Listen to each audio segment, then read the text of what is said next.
Bismillahirrahmanirrahim. Assalamualaikum warahmatullahi wabarakatuh. Alhamdulillah wassalatu wassalamu ala Rasulillah wa ala alihi wa sahbihi ajma'in. Alhamdulillah, bersyukur pada Allah Subhanahu wa taala. Salawat dan salam kepada kita panjatkan kepada baginda Nabi sallallahu alaihi wasallam. Alhamdulillah, yang sahabat-sahabat yang dikasihi Allah Subhanahu wa taala, pada hari ini kita bertemu sekali lagi dalam sesi tadabbur harian, insya-Allah tadabbur Al-Quran harian, dan insya-Allah hari ini kita telah sampai ke muka surat 153. Kepada semua sahabat-sahabat semua yang bersama dengan kita pada kali ini, pada sesi ini, untuk membuka mushaf, insya-Allah, kalau ada peluang, kalau ada kemudahan, buka muka surat insya-Allah 153 insya-Allah, dan kita akan bersama-sama ataupun kepada sesiapa yang mungkin mempunyai membuka mobile, insya-Allah boleh buka surah Al-A'raf ayat 23 sehingga ayat 30, insya-Allah ayat 23 sehingga ayat 30 sebagaimana yang terpapar insya-Allah di skrin kita pada pagi ini, insya-Allah. Jadi insya-Allah kita akan mulakan dengan sedikit bacaan insya-Allah daripada mushaf muka surat yang akan kita baca hari ini 153. A'udzubillahi minasyaitonirrajim. Bismillahirrahmanirrahim. Qala rabbana zalamna anfusana wa illam taghfir lana wa tarhamna lanakunanna minal khasirin. Sadaqallahul azim. Waalaikumsalam warahmatullahi wabarakatuh. Alhamdulillah, hari ini kita masuk kepada selepas daripada peristiwa yang telah diceritakan oleh Allah Subhanahu Wa Taala dalam muka surat sebelum daripada ni 152, iaitu tentang apa yang berlaku kepada Nabi Adam, Hawa dan juga Iblis. Jadi kita telah baca sebelum daripada ni bahawa Iblis telah cuba menggoda Adam dan juga Hawa ini supaya mendekati dan memakan daripada pokok yang dilarang oleh Allah Subhanahu Wa Taala dengan pujukan-pujukan dan juga nasihat-nasihat yang dikatakan sebagai nasihat. Dan aku ni, kata Iblis, adalah merupakan hanya nak nasihat kepada kamu sahaja. Aku tak ada apa-apa yang dapat pun, kata Iblis. Itu tipuan Iblis lah. Jadi kita sampai kepada hari ini dalam muka surat 153 ni, Allah Subhanahu Wa Taala ceritakan ini apa ni, doa ataupun istighfar, kita katakan Nabi Adam alaihi salam dan juga Hawa. Jadi kita tengokkan dalam ayat 23 ni merupakan ungkapan yang diungkapkan, yang disebutkan oleh Nabi Adam dan juga Hawa. Terima kasih kepada yang memberi feedback suara dan juga video. Terima kasih banyak-banyak. Jadi Allah Subhanahu Wa Taala sebutkan di sini, ini doa dia, qala, berkatalah. Jadi kata-kata Nabi Adam dan juga Hawa ni qala, dua orang, kalau kita tengok sini, dua orang, qala. Kalau seorang dia kata qal saja, qal. Jadi bila qala ni maknanya berdua, mereka berdua ni telah berkata. Jadi ini adalah merupakan doa yang Allah Subhanahu Wa Taala letakkan dalam Al-Quran ini untuk menjadi panduan kita juga sebenarnya, iaitu untuk menjadikan guide kepada kita, untuk kalau kita ni nak beristighfar kepada Allah Subhanahu Wa Taala, manakah dia antara istighfar yang terbaik lah kan, nak minta maaf, nak minta ampun, nak minta istighfar kepada Allah Subhanahu Wa Taala. Jadi kita tengok Allah Taala ajar di sini, iaitu apa kata Nabi Adam, Rabbana zalamna anfusana, kami telah menzalimi diri kami sendiri. Itu yang pertama kan, iaitu kami menzalimi diri sendiri, yang salah tu kami, mengaku salah kan. Wa illam taghfir lana, kalau kamu tak mengampunkan kami ya Allah, wa tarhamna, dan kemudian ada pula tu wa tarhamna sini. Tarhamna maknanya engkau beri rahmat kamu kepada kami, engkau rahim kepada kamu ya Allah, kepada kami ya Allah. Jadi ada dua perkara kan kita tengok sini kan, iaitu tiga perkara. Mengaku kita ni yang jahat, kita ni menzalimi diri sendiri, kita yang bersalah. Yang keduanya, kalaulah kau ya Allah tak berikan keampunan kepada kami dan memberi rahmatmu kepada kami, nescaya kami akan lanakunanna minal khasirin, nescaya kami akan menjadi orang-orang yang khasir, orang-orang yang rugi. Jadi artinya kalau kita tak dapat istighfar, kita tak dapat keampunan Allah, kita tak dapat rahmat Allah, nescaya kita ni rugi. Itu perkara. Jadi insya-Allah kan sahabat-sahabat semua kan ini adalah merupakan yang diajar oleh Allah Subhanahu Wa Taala, sangat-sangat cantik. Kalau kita boleh manfaatkan, gunakan doa ni untuk kita kalau kita nak berminta ampun kepada Allah Subhanahu Wa Taala, kita buat salah, kita rasa kita buat salah. Seterusnya kita baca ayat yang ke-24 ayat yang qala ihbitu ba'dukum li ba'din adu. Kemudian Allah Subhanahu Wa Taala berkata, qala tu qala Allah, kata Allah Subhanahu Wa Taala. Allah berkata kepada Nabi Adam, berkata kepada Hawa, dan juga berkata kepada iblis tadi. Qala ihbitu, turunlah kamu, maknanya ba'dukum li ba'din adu. Sebahagian daripada kamu sini, kata ulama tafsir, ialah zuriat kamu, Nabi Adam. Jadi maknanya kamu turunlah daripada syurga ni, ba'dukum li ba'din adu. Sebahagian daripada kamu kepada sebahagian yang lain akan menjadi musuh. Maknanya memang apa yang kita lihat pada hari ni kan, bahawa manusia ni bermusuh antara satu sama lain. Kita lihat bahawa jin dengan manusia ada bermusuh, jin sama jin ada bermusuh. Maknanya keturunan daripada Nabi Adam ni dan juga keturunan daripada iblis ni, maka mereka ni bergaduh antara satu sama lain, memusuh. Musuh apa? Iaitu masing-masing nak yang ini nak menyesatkan. Orang yang mukmin nak mengajak kepada keimanan. Orang yang tak beriman daripada jin ke, daripada manusia ke, akan nak cuba memusuhi orang yang beriman ni, dan mereka akan tengokkan, mereka akan nak tarik mereka ni supaya masuk neraka bersama-sama dengan mereka, nak jadi pengikut-pengikut iblis. Jadi itulah maknanya jadi suasana ni akan berlakulah sampai hari kiamat. Sebagaimana kata Allah Subhanahu Wa Taala di sini, ihbitu ba'dukum li ba'din adu walakum fil ardi mustaqarrun. Jadi Allah Taala kata walakum fil ardi, dan bagi kamu ni di atas muka bumi, mustaqarrun. Mustaqarrun maknanya tempat istiqrar, makan istiqrar, tempat duduk, kamu netap. Jadi kamu menetap di sini. Allah Taala tak jatuhkan kita ni di Marikh, Allah Taala tak jatuhkan kita di Mars katakan, ataupun di Neptune ke, ataupun di Zuhal ke, atau di planet mana ke, atau di bintang mana ke, tapi Allah Taala jadikan bumi ni. Tengok kita kata bumi yang kecil daripada bumi yang banyak-banyak ni, bintang-bintang yang banyak-banyak atas alam semesta ni, Allah Ta'ala bumi, jatuhkan kita ni di bumi, dan kemudian bumi ni dijadikan sebagai mustaqar. Kemudian Allah Ta'ala kata wa mata'un ilahin, dan kemudian kamu dapat mata', iaitu tamattu', berseronok di atas bumi ini, ilahin, kepada satu tempoh masa saja. Maknanya tak lama, maknanya kan. Bukan selama-lamanya kamu akan duduk di bumi ni, kamu mati di situ, tak. Lepas tu Allah Ta'ala kata selepas daripada itu, tengok kan dalam ayat selepas tu apa kata Allah Subhanahu Wa Ta'ala, qala fiha tahyaun, kata Allah qala fiha, iaitu fi mana, fil ardi ni, ha ni maknanya fil ardi, di atas muka bumi itu kamu akan tahyaun, kamu akan hidup. Jadi Allah Ta'ala sediakan, sebagaimana kita baca sebelum daripada ni kan, Allah Ta'ala jadikan pelbagai perkara yang boleh menyebabkan, memudahkan kehidupan kita di atas dunia ni. Tengok, kita ada air, kita ada oksigen, kita ada ni kan. Tengok manusia kan, kalau pergi ke Mars contohnya, ke Marikh kan, betapa susahnya kan, kena pakai ni. Sebab apa? Tak ada udara kan, tak ada oksigen. Manusia ni tak bernafas guna oksigen. Apa-apa pun binatang semua bernafas guna oksigen. Kalau tak ada oksigen, mati berapa minit saja kan, makan mati, tak boleh bernafas kan. Nak tunjukkan betapa mudahnya Allah Ta'ala berikan bumi ini untuk menjadi mudah kepada manusia, supaya mereka itu boleh untuk hidup. Jadi sebab itulah Allah Ta'ala kata fiha tahyaun. Tengok kan, Allah Ta'ala kata di atas bumi itu tahyaun, kamu akan hidup. Kemudian wa fiha tamutun, dan kemudian akan mati di sini. Tengok kan, kita mati kan, manusia pun mati.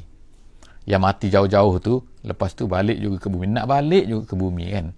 Kenapa? Kalau mati di Mars, katakan matilah, tanam di Mars sana kan, tak ada orang nak ditanam sana kan, tanam di bumi juga kan. Even setengah-setengah orang tu nak tanam di tepi rumah dia juga, di kampung dia juga kan, di negeri dia juga kan. Kalau mati di Amerika, nak bawa balik kalau boleh. Walaupun perkara itu tak elok lah kan jadi kita sebutkan sini, Allah Ta'ala sebutkan wa fiha, di atas muka bumi inilah tamutun wa minha tukhrajun, dan kemudian daripadanya tukhrajun ni, kamu akan dikeluarkan daripada ni, iaitu Allah Ta'ala sebut itulah kan maknanya. Tengok kan Allah Ta'ala kata, Allah Ta'ala hidupkan kita atas muka bumi ni, campurkan kita atas muka bumi ni, kemudian kita pun akan mati di sini, kemudian daripada sini juga kita akan bangkit balik. Tukhrajun, kamu akan dikeluarkan, maksudnya tukhrajun. Kalau tukhrijun dia makna lain. Kalau tukhrijun makna kamu mengeluarkan, tukhrajun makna kamu dikeluarkan. Wa minha tukhrajun.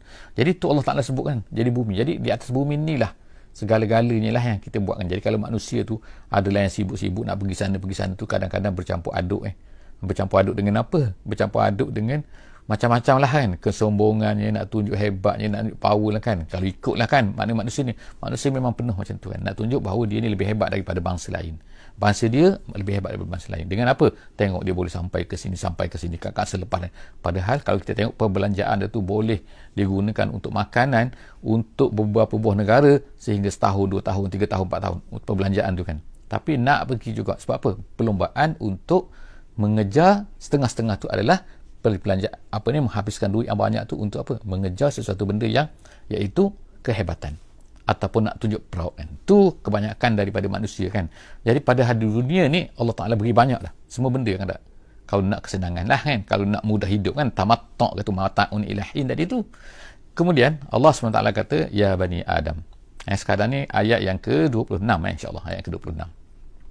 Ya bani Adam, wahai anak Adam semua, kita semualah kan, qad anzalna alaikum libasa.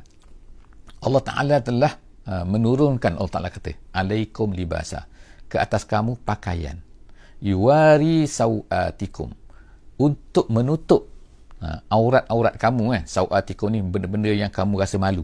Sawat ni kan, sawat ni termasuklah kita kata apa ni, kemaluan, termasuklah apa. Jadi perasaan manusia ni automatically kan, dia lahir ada perasaan malu dalam diri dia. Tapi selepas daripada itu manusia ni cubalah untuk menghilangkan perkara-perkara tu kan, perasaan-perasaan tersebut, sehingga jadilah manusia ni tak rasa malu. Jadi mereka paksa macam-macam kan, dengan TV, dengan radio, dengan filem, dengan apa kan, dengan media sosial macam sekarang. Sekarang kan cuba manusia supaya tak rasa malu, sehingga ada manusia yang jadi macam binatang. Ada manusia yang buat tempat-tempat yang memang khusus tak ada pakaian. Tengok kan tak, ada pantai tanpa pakaian, ada ni. Dia nak cuba untuk paksakan. Tapi manusia tetap juga lahir-lahir dia rasa malu. Kan, tengok kan, benda ni bukan diajar oleh mak ayah, tapi dijadikan oleh Allah Subhanahu Wa Ta'ala rasa malu. Jadi Allah Ta'ala menurunkan bersama dengan tu, anzalna alaikum libasa. Allah Ta'ala turunkan pakaian. Turunkan pakaian macam mana bentuk tu, jangan tanyalah kan. Allah Ta'ala tak ceritakan. Tapi Allah Ta'ala dah beri pakaian kepada kita. Allah Ta'ala jadikan manusia ni pandai buat pakaian, pandai buat kain, pandai buat apa, dia rasa malu. Sebagaimana Nabi Adam tu Allah Subhanahu Wa Ta'ala dulu, Allah Ta'ala telah menanggalkan apabila dia makan buah tu kan, maka dia pun rasa malu nak tutup maka begitu juga manusia ni ada rasa malu nak tutup. Jadi Allah Ta'ala berikan pakaian kepada kita. Tu yang pertama lah kan, untuk menutup sawatikum. Yang keduanya Allah Ta'ala jadikan kepada kita ni kan, turunkan kepada kita juga, iaitu risha. Risha ni ulama' kata adalah perhiasan. Itu artinya apa kan, satunya yang libas ni untuk menutup aurat dan sebagainya, tapi lebih daripada tu maka Allah Ta'ala jadikan pula risha, iaitu perhiasan yang mana boleh lebih lagi. Maknanya kadang-kadang tu bukan lebih lah, bukan sekadar tutup aurat, tapi lebih lagi pada tutup aurat, iaitu untuk menjadi perhiasan. Macam-macam kita kata kan, kadang-kadang pakai topi, kadang-kadang pakai ini, kadang-kadang buat baju macam ni kan, dan sebagainya lah, sebagai perhiasan. Jadi tak salah perkara itu kan, tak salah selagi mana tidak bercanggah lah dengan apa yang diajar oleh Islam kan. Jadi kalau perempuan contohnya, jadi kena berpada-pada perhiasan tu kan, untuk siapa? Dia ni untuk suami kan, patutnya untuk ini kan, tapi untuk orang yang bukan mahram, jadi tak boleh sepatutnya kan. Sepatutnya lah kan, untuk risha tu cukup untuk libas, yuwari sawatikum tu. Kemudian Allah SWT sebut walibasut taqwa zalika khair zalika min ayatillah. Tapi ingat kan, kamu ni ada pakaian, jangan kamu rasai bahawa kamu sibuk nak fokus pada benda tu. Maknanya sibuk nak fokus pada fokus pakaian lah, pakaian risha, itu maknanya fokus kan tak. Sampai ada pertunjukan fashion, pertunjukan ni tiap-tiap hari fashion tu kan, duduk bergerak, berjalan, menunjukkan pakaian ni, ada pula pencipta. Tetapi Allah Ta'ala kata walibasut taqwa. Libasut taqwa tu di mana? At-taqwa, Nabi kata dalam hadis yang lain, hahuna, di sini tu makna dalam hati, iaitu pakaian takwa. Maknanya satu benda iaitu yang menghiaskan takwa. Kita bina takwa kita cantikkan takwa kita, itu adalah zalika khair. Tapi manusia tak lupa, manusia lupa perkara ni kan. Dia tak ingat perkara ni kan. Dia sibuk dengan libas, dia sibuk dengan rish tadi itu tu. Dan kemudian lupa pada takwa. Takut pada Allah Subhanahu Wa Taala. Sedangkan perkara ni Allah Taala kata khair, lebih baik. Khair ni kan. Wa libasut taqwa zalika khair. Kemudian zalika min ayatillah. Semua tu adalah merupakan, Allah Taala kata merupakan tanda-tanda Allah Subhanahu Wa Taala. Ayat-ayat daripada Allah Subhanahu Wa Taala, iaitu apa? Supaya kamu menggunakannya untuk ni. Tengok Allah Taala jadikan mudah kita kan. Sedangkan sepatutnya bila kita tengok benda-benda semua tu adalah merupakan, sepatutnya adalah menjadi tanda-tanda kepada kekuasaan Allah Subhanahu Wa Taala. Ayat Allah maknanya dalail qudratillahi, kata dalam tafsir Jalalain, la'allahum yadhakkarun, semoga mereka ini, la'allahum, supaya mereka ini yadhakkarun, mengambil peringatan. Jadi maknanya pada pakaian pun Allah Subhanahu Wa Taala tengok dengan kepelbagaian pakaian, macam mana hebat manusia ni boleh berfikir tak habis-habis. Maknanya fashion tak habis-habis kan, fashion kan, daripada dulu sampai sekarang ada je fashion kan manusia ciptakan. Yang ni cantik, yang ni tak cantik, kain ni warna ni lah, bentuk macam ni lah, gunting macam ni, jahit macam ni, yang kita tengok kan. Semua tu sepatutnya adalah apa? Nak tunjukkan kekuasaan Allah. Jadi macam mana ni kan, kita tengok kan kekuasaan Allah Subhanahu Wa Taala pada pakaian. Jadi satu benda yang menarik lah kan, untuk difikirkan lah oleh kita semua, insya-Allah kan. Seterusnya kita tengok ayat seterusnya, Allah Subhanahu Wa Taala kata dalam ayat sekarang ni, ayat yang ke-27 panjang sikit ayat 27 ni. Ya Bani Adam. Tadi ya Bani Adam dah. Tu nombor satu kan, tentang pakaian. Yang keduanya Allah Ta'ala kata, Ya Bani Adam, La yaftinannakumus syaitanu. Tadi kan kita tengok kan, Allah Subhanahu Ta'ala beri pakaian kepada Nabi Adam AS dan juga Hawa. Dan kemudian apa yang berlaku dalam syurga ni, dalam syurga. Apa yang berlaku? Iaitu dengan makannya, mendekati pokok tu dan merasai pokok tu dan makan kepada buah daripada pokok tu, menyebabkan pakaian mereka ni tertanggal. Itu adalah satu benda yang simboliknya kita boleh fahamnya, ialah apa? Iaitu apabila kita ni melakukan jenayah terhadap Allah Subhanahu Wa Taala, bila kita langgar perintah Allah Subhanahu Wa Taala, seolah-olahnya kita telah menanggalkan satu benda yang memalukan, menjadikan satu benda yang memalukan untuk diri kita sendiri. Dan Nabi Adam tersedar dengan cepat kan. Lalu dia pun menutup dengan daun-daun syurga. Kita ni, adakah kita tak rasa macam tu? Bila kita ni melakukan kesalahan, sepatutnya benda yang sama berlaku. Jadi sekarang ni Allah SWT ada pesan kepada kita kan, bahawa jika kamu melakukan kejahatan, melakukan maksiat, sebenarnya kamu telah menanggalkan daripada diri kamu ni kan. Dan kamu seolah membuka satu benda yang memalukan kamu. Jadi Allah SWT sebut dengan Ya Bani Adam. Sekarang ni ingat, Ya Bani Adam, wahai anak Adam semua, kita semua, La yaftinannakumus syaitanu. Janganlah yaftin. Yaftinan ni makna yudillannakum. Yudillannakum maknanya menyesatkan kamu. Janganlah kamu ini disesatkan oleh asyaitan. Jadi asyaitan ni. Jadi asyaitan ni ialah, ni Allah Ta'ala kata ni, ialah ni, bagi depan. Bagi depan ni maknanya syaitan ni jadi fa'il di sini dalam bahasa Arab Jadi fa'il sini mana? Dialah yang akan cuba untuk menyesatkan kamu. Yaftinannakum, kalau ikut bahasanya, memberi fitnah kepada kamu, iaitu menguji kamu buat macam-macam perkara untuk supaya kamu ni sesat. Yang penting kamu sesat. Itu kerja syaitan. Kama akhraja, Allah Ta'ala kata, kama akhraja abawaikum minal jannah, sebagaimana dia telah mengeluarkan abawaikum, dua ibu bapa kamu, iaitu Adam dan juga Hawa, minal jannah, daripada syurga. Jadi Nabi Adam dikeluarkan daripada syurga. Kenapa? Kerana hasil daripada ni fitnah syaitan ni. Jadi adakah syaitan ini? Syaitan tu kita kata ialah di sini adalah maknanya jin dan juga manusia lah, sebagaimana yang kita baca dalam ayat sebelum daripada ni. Tapi yang asal tu adalah iblis lah yang telah mengeluarkan ibu bapa kamu. Jadi Allah Ta'ala gunakan perkataan sini, sekarang ni dah syaitan dah. Tadi iblis asalnya kan, tapi apabila dia tak nak sujud, maka lepas tu dia dipanggil sebagai syaitan, sebab kerja tu merosakkan manusia. Jadi dia pun, dia kata, dia mengeluarkan ibu bapa kamu daripada al-jannah, daripada syurga, yanzi'u anhuma libasahuma.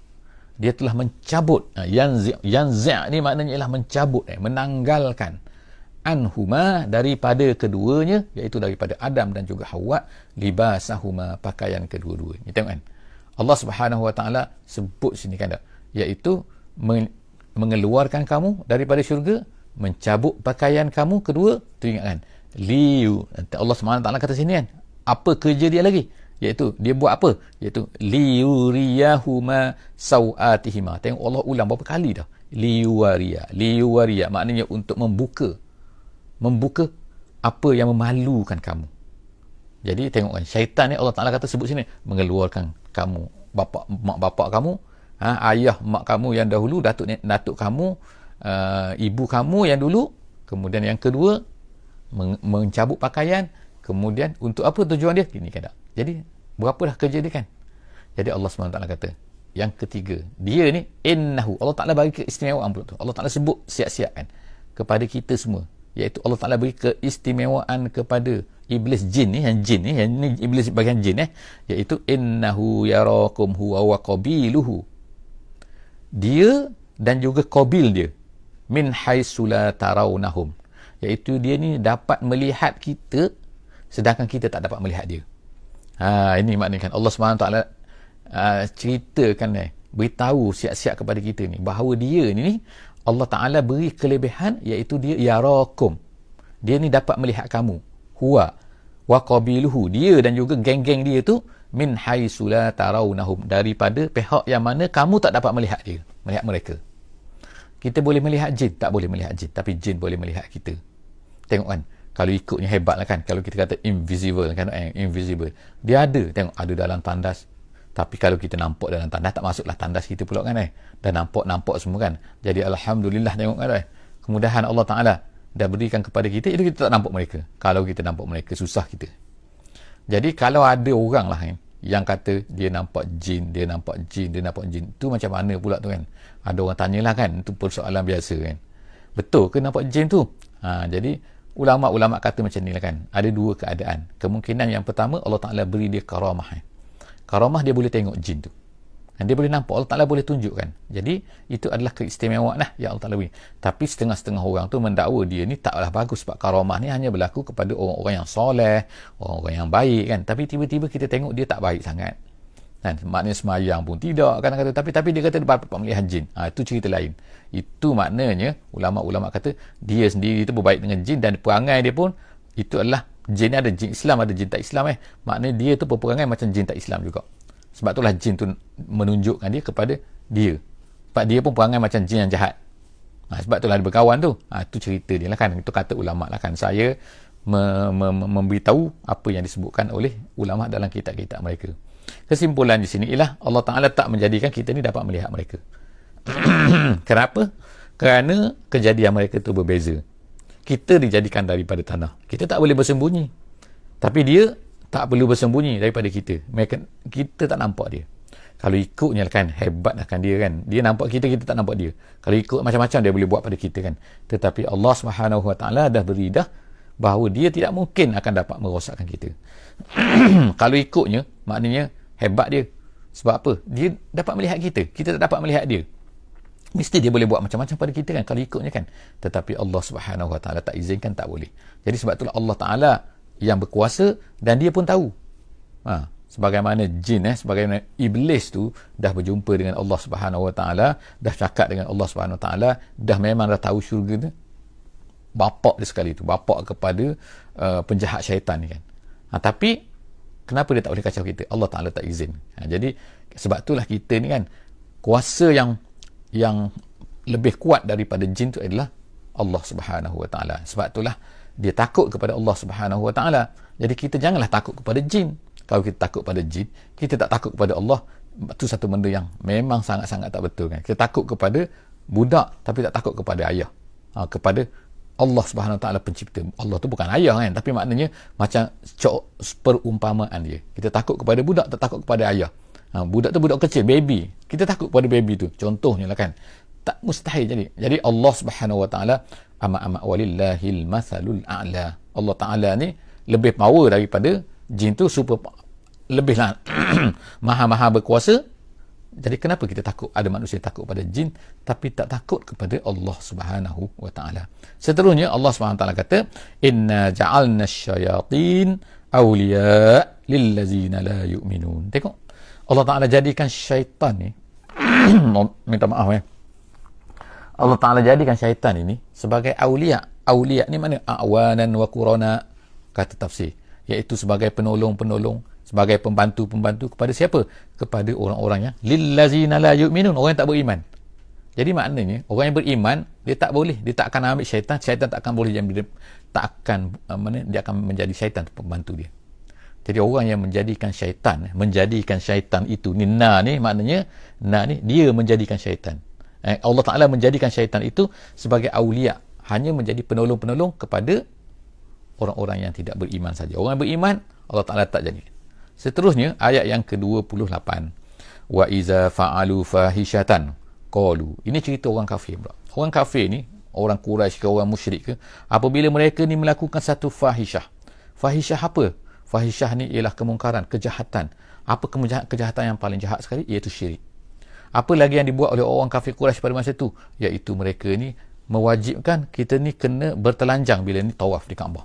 Tengok kan, tawaf di Kaabah tu kena telanjang. Sebab apa mereka kata telanjang? Kenapa? Kerana mereka kata pakaian mereka ni adalah pakaian yang digunakan untuk melakukan maksiat, jadi kotor kan, jadi makna bergeluman dengan maksiat. Jadi mereka terpaksa. Lebih baik jadi adalah pada masa tu kalau perempuan dia akan bertelanjang pada waktu malam, dia akan tawaf supaya orang tak nampak sikit lah, takut juga Jadi maknanya situ ialah mereka pun buatlah fahishah. Lalu mereka berkata qalu wajadna 'alaiha aba'ana. Mereka katakan, kalau mereka buat macam tu, mereka kata ni tok nenek kita buat macam tu, ayah moyang kita buat macam tu dulu, aba'ana wallahu amarna biha. Kemudian dia kata pula, dia tampal pula, dia kata Allah lah yang suruh kita macam ni. Kalau Allah tak suruh, takkanlah mak bapak kita tak buat macam ni. Tengok kan, mereka tengok kan, menampal pula kepada Allah Subhanahu Wa Taala, mengatakan Allah Subhanahu Wa Taala yang suruh mereka. Kemudian mereka kata, kul wahai Muhammad, katakan kepada mereka, katakan wahai Muhammad, innallaha la ya'muru bil fahsya. Allah Taala tak suruh perkara-perkara yang kotor, yang jahat, yang maksiat macam ni. Tengok adalah pula macam-macam buat maksiat. Ataquluna 'ala Allah. Allah Taala kata, kamu kata kepada Allah, kamu dakwa Allah ni 'ala Allah ma la ta'lamun, satu benda yang kamu tak tahu. Tengok mana dia tahu? Dia hanya ikut tok nenek mereka saja kan. Ikut moyang-moyang mereka, ikut ayah-ayah mereka kata macam tu, mereka pun kata Allah Taala menyuruhkan. Tengok kan, mereka mengatakan kepada Allah satu benda yang mereka tak tahu pun. Mereka ikut saja kan. Jadi kemudian Allah Ta'ala kata seterusnya ayat 29 ini muka surat yang terakhir muka surat skrin kita, muka surat yang terakhir. Allah Ta'ala kata kul, katakan wahai Muhammad, beritahu kepada mereka ni, amara rabbi bil qisti. Allah suruh benda-benda yang baik, yang adil. Qisti ni maknanya adil saja. Allah Ta'ala tak suruh benda-benda yang kotor, yang teruk, yang mengarut macam ni. Wa aqimu wujuhakum inda kulli masjidin, dan kemudian hendaklah kamu dirikan muka kamu, artinya mengikhlaskan. Inda kulli masjidin, ketika sujud, iaitu bila kamu ni kan sujud kepada Allah, bila kamu menghadap Allah, hendaklah kamu tak boleh campur dengan yang lain. Tak ikhlas dan sebagainya, itu tak ikhlas. Aqimu wujuhakum tu maknanya tegakkanlah muka kamu, artinya ikhlaslah ketika sujud, ketika kamu ni menghadap Allah SWT. Wada'uhu mukhlisina lahuddin. Wada'uhu situ maknanya ialah, iaitu beribadatlah, sembahlah Allah. Wada'u sini maknanya sembahlah Allah, mukhlisina lahuddin, ikhlas agama, penyerahan hanya untuk Allah Ta'ala saja. Mukhlis tak boleh bercampur aduk. Kama bada'akum ta'udun. Kenapa? Sebagaimana dia memulakannya dulu, kamu ni tak ada dulu. Bada'a tu mula mana? Dulu dia memulakan kamu, dulu menciptakan kamu. Ta'udun, kamu akan kembali kepadanya. Maknanya sini tengok, sebab itulah, kerana dia yang menciptakan dulu, kita dulu ni kan, bada'akum, dia yang menciptakan dulu daripada tak ada, kemudian kita akan kembali kepadanya. Tiba-tiba kita atas dunia ni, tiba-tiba kita nak langgar dia, kita tak ikhlas pada dia. Itu satu benda yang tak logik kan. Kita tak ada, kemudian Allah Ta'ala ciptakan kita, kemudian bila Allah Ta'ala menciptakan kita, tiba-tiba kita langgar perintah dia, kemudian nanti kita akan kembali kepada dia. Macam mana kan? Jadi ingatlah kan, kita akan kembali kepada Allah Subhanahu Wa Taala. Dulu kita tak ada, Allah Ta'ala beri semua rezeki pada kita, Allah Ta'ala beri kemudahan pada kita, kemudian tiba-tiba kita langgar perintah dia, kita tak ikhlas pada dia, kita bercampur aduk, ambil pula ni kan benda-benda yang lain dalam kehidupan kita ni, hawa nafsu kita lah, perasaan kita lah kan, akal kita lah kan, mempertuhankan macam-macam benda. Selain daripada dulu lah, patung-patung semua tu kan, ada orang mempunyai patung, tapi itu style zaman dulu. Style zaman sekarang lain pula kan, kepada sains lah, kepercayaan ni lah macam ni. Jadi itu semua adalah, ingatkan kamu akan kembali ta'udun kepada Allah Subhanahu Wa Taala. Ayat terakhir, ayat yang ke-30, fariqan hada. Jadi Allah Ta'ala kata ada satu kumpulan akan ada yang Allah Ta'ala beri petunjuk. Moga-moga Allah SWT menjadikan kita daripada kelompok ni kan. Fariqan hada wa fariqan haqqa alaihimud dalalah. Tapi satu grup lagi. Jadi ada dua grup lah. Satu fariqan sini, yang kedua fariqan di sini. Fariqan satu kumpulan akan dapat petunjuk. Satu kumpulan lagi memang dah sesat. Haqqa alaihim dah terkena kesesatan. Terkena kesesatan mereka. Innahum, Allah Ta'ala kata, innahum muttakhazus syayatin awliya min dunillah. Mereka ni mengambil syaitan. Yang mana mengambil syaitan ni? Iaitu orang-orang yang sesat ni, mereka itu mengambil syaitan sebagai awliya.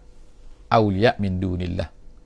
Mengambil syaitan sebagai awliya mereka, sebagai sembahan, sebagai kawan, sebagai teman, sebagai orang yang diikuti, sebagai apa ni? Semua awliya lah, iaitu daripada perkataan wali, iaitu dia minta tolong kepada syaitan, dia minta dipercaya kepada syaitan, dia berkawan dengan syaitan. Awliya semua tu makna awliya kan. An-nusrah kan, macam-macam lagi kan. Apa ni kita kata qaribun, tu syaitan itu awliya min dunillah wa yahsabuna annahum muhtadun. Dalam keadaan mereka ingat, fikir bahawa mereka ni dalam keadaan betul. Tengok kan, itulah sebahagian daripada manusia kan yang merasai bahawa apa yang mereka buat itu betul. Jadi insya-Allah kita kembali kepada Allah Subhanahu Wa Taala. Kalau kita jangan rasa bahawa muhtadun maknanya kan, tak semestinya orang yang merasai diri dia betul tu adalah betul. Tapi yang betul tu ialah apa yang betul dengan Quran dan juga betul dengan hadis. Jadi yang menjadi ukuran ialah bukan perasaan. Jangan yahsabu ni rasa je. Oh, saya rasa saya betul, saya rasa saya betul. Rasa-rasa ni bukanlah menjadi ukuran perasaan ni kan. Jadi kita moga-moga Allah Subhanahu Wa Taala memelihara kita daripada menjadi fariqan haqqa alaihimud dalalah ni, iaitu ni grup yang kedua kan. Moga-moga Allah Taala menjadikan kita daripada grup yang pertama, fariqan hada, iaitu orang yang mendapat petunjuk daripada Allah Subhanahu Wa Taala. Setakat itulah saja insya-Allah. Jadi sama-sama kita tutup sesi kita pada pagi ini dengan kita membaca insya-Allah surah wal asri. Bismillahirrahmanirrahim. Wal asri innal insana lafi khusr illa allazina amanu wa amilus solihat wa tawasaw bil haqqi wa tawasaw bis sabri. Wassalamualaikum warahmatullahi wabarakatuh.